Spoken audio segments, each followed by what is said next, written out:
she said that I have been working. I have got a chance to actually be a part of one of India's greatest evacuations, which was the Ukraine evacuation.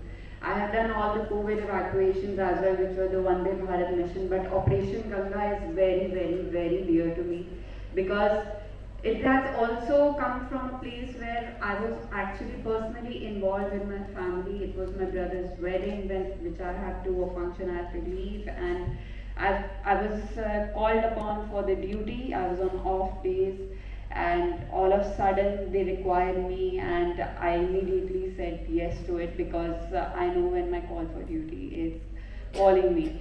And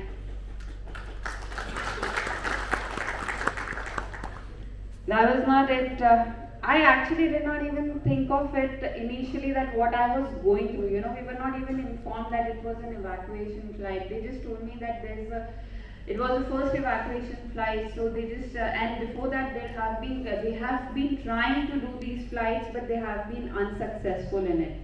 So it was not the first attempt we did for the evacuation, but it was actually the third attempt and we succeeded, because prior to this there were 2 more flights which have been done by the Indian government, and unfortunately they had to return back due to some reason, of course the war zone safety issues. And next on our flight we tried, and we tried better this time and were able to make it and evacuate all the students, and from there it started. And I'm glad and I'm proud that we have almost evacuated the entire Indian airspace and the Indian airlines, including the Air Force, Indigo, Air India, Spice. Everyone contributed after it, and we were able to evacuate almost 21,000 people from Ukraine during the Operation Ganga.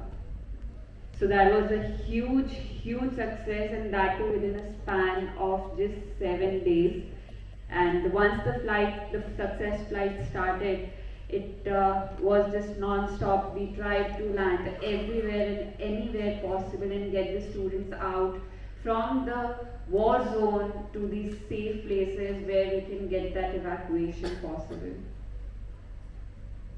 Well, as you know, all this is already available in most of my TEDx talks. If you want to know more about how we did this, how we actually persuaded it, and how we achieved the success, you're more than welcome to watch that. But right now we are here to actually talk about one of the important issues of today's society.